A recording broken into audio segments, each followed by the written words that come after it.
Isang 14 na taong gulang ang nakagawa ng isang mabigat na krimen. Dapat ba siyang ikulong tulad ng isang adulto? O dapat siyang bigyan ng batas ng isa pang pagkakataon?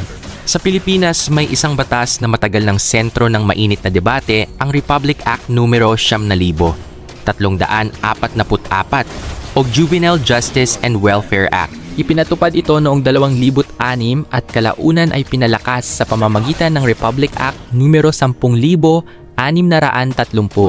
Bago natin husgahan ang batas na ito, kailangan muna nating maunawaan kung bakit ito ginawa. Ang layunin ng batas ay hindi protektahan ang krimen.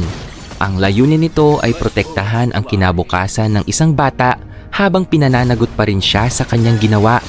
Ayon sa batas na ito, na ang mga menor de edad ay patuloy pang umuunlad ang kanilang pag-iisip, emosyon at kakayahang gumawa ng tamang desisyon. Dahil dito, naniniwala ang batas na ang isang bata ay hindi dapat tratuhin sa parehong paraan, tulad ng isang ganap na adulto. Kung ang batang nakagawa ng paglabag ay wala pang 15 taong gulang, karaniwan siyang hindi mananagot sa kriminal na pananagutan. Ngunit, hindi ibig sabihin ito na wala nang mangyayari. Sa halip na makulong, maaari siyang sumailalim sa counseling, edukasyon, paggabay ng pamilya, at mga programang pangrehabilitasyon upang maituwid ang kanyang landas. Samantala, kung ang bata ay 15 hanggang wala pang 18 taong gulang, tinitingnan muna ng hukuman kung mayroon siyang discernment. Ibig sabihin, nauunawaan ba niya ang kanyang ginagawa at ang magiging bunga nito? Kung oo, maaari siyang managot sa batas. Ngunit sa ilalim ng juvenile justice system, hindi sa karaniwang sistemang ginagamit para sa mga adulto. Maraming tao ang naniniwala na kapag menor de edad, ligtas na sa kulong. Ngunit mali ang paniniwalang ito.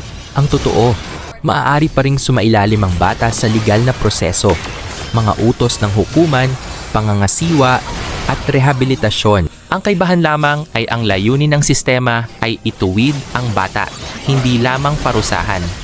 Dito nagsisimula ang malaking tanong. May mga nagsasabing dapat nang baguhin ang batas dahil ginagamit umano ng ilang sindikato ang mga menor de edad upang gumawa ng krimen. At may mga nagsasabi naman na sinasamantala na lamang ito ng mga kabataan upang gumawa ng krimen.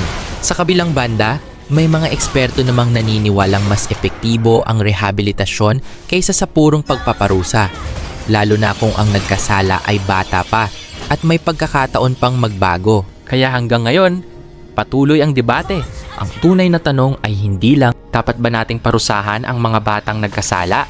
Ang mas mahalagang tanong ay paano nating mababalanse ang hustisya para sa mga biktima, ang kaligtasan ng lipunan at ang pagkakataon ng isang batang magbago. Sapagkat sa batas, ang hustisya ay hindi lamang tungkol sa parusa, ito rin ay tungkol sa pananagutan, rehabilitation at pag-asa para sa mas magandang kinabukasan. Ikaw, sang-ayon ka bang baguhin ang RA 9,344?